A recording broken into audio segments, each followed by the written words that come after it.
నిన్న సీరియస్లో ఒక ప్లేయర్ పరిచయం అయ్యాడు. సరే పరిచయం అయ్యని చెప్పి రిక్వెస్ట్ పెడితే వాడేమో సీరియస్గా 1 vs 3 రూమ్ మ్యాచ్ పిలిచాడు గాయస్.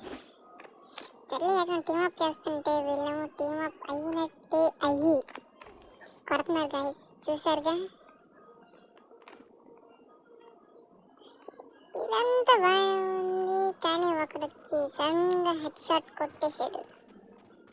టీమప్ అయినట్టే. చూసారు గాయస్, వీళ్ళనేది గుర్తుపెట్టుకోండి, తర్వాత మనమేనా చూపిద్దాం.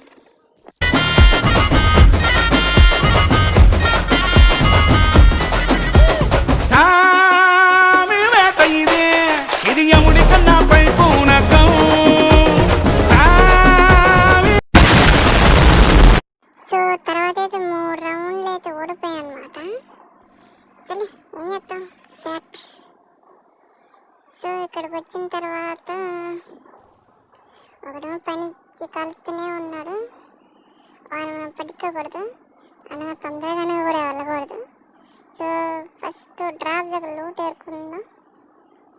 ఆడ తిరిగితే వెళ్దాం, కానీ తిరగట్లేదు. సరే ఫస్ట్ అయితే లూట్ అయితే ఏరేసాను. లెవెల్ 4 బెస్ట్ వచ్చిందయ్యా. సో వచ్చాడు ఒకడు, వాడినైతే బాడీ షాట్తోనే వేసేసాం. సో తర్వాత ఎందుకని మంచిది, ఇక్కడ గ్లో వేద్దాం. వాడు అటు పక్క కూడా వచ్చే ఛాన్సెస్ ఉన్నాయి. ఒకడైతే జోన్ ఎలిమినేట్ అయిపోయాడు. సో మనమైతే అటు సైడ్ గ్లో వేద్దాం.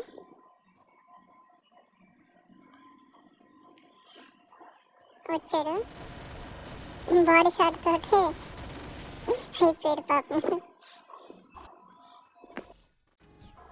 So last match guys, 3 vs 3 చూద్దాం. ఫస్ట్ ఇక్కడ గ్లోవల్ వేద్దాం. పైకి వెళ్తే వాడు అక్కడ బక్కలు ఉంటారు, చుట్టూరు ఎక్స్పోర్ట్ చేస్తే నాకు ఇంకా వాడు ఒకడు పైనే ఉంటాడేమో అనిపిస్తుంది. సో మనమైతే పైకి వెళ్ళి చూస్తే మంచిది అనిపిస్తుంది. సో అందుకు పైకి అయితే వెళ్తున్నా.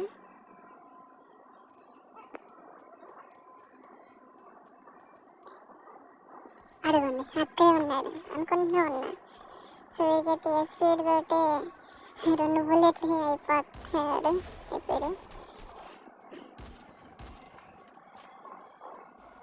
వీళ్ళొచ్చి ఫాస్ట్గా కిందకి వెళ్ళిపోవాలి. సో మనమైతే కిందకి వచ్చేసాం. సో ఇక్కడే ఎనిమిది కూడా ఉన్నాడు, లాస్ట్ ఎనిమిది. చూద్దాం ఏం జరిగిద్దాం. ప్రస్తుతం గ్లోవల్స్ అయితే పగలు పడుతున్నాను కానీ అది తగలట్లేదు. సరే ఇక్కడ గ్లోవల్ వేద్దాం. సో కొడుతూనే ఉన్నాం కానీ తగలట్లేదు. చూస్తాం ఏం చేస్తాడు. వచ్చాడు, వేసాడు. సో వీడియో నచ్చినట్టే లైక్ అండ్ సబ్స్క్రైబ్ చేసుకోండి గైస్.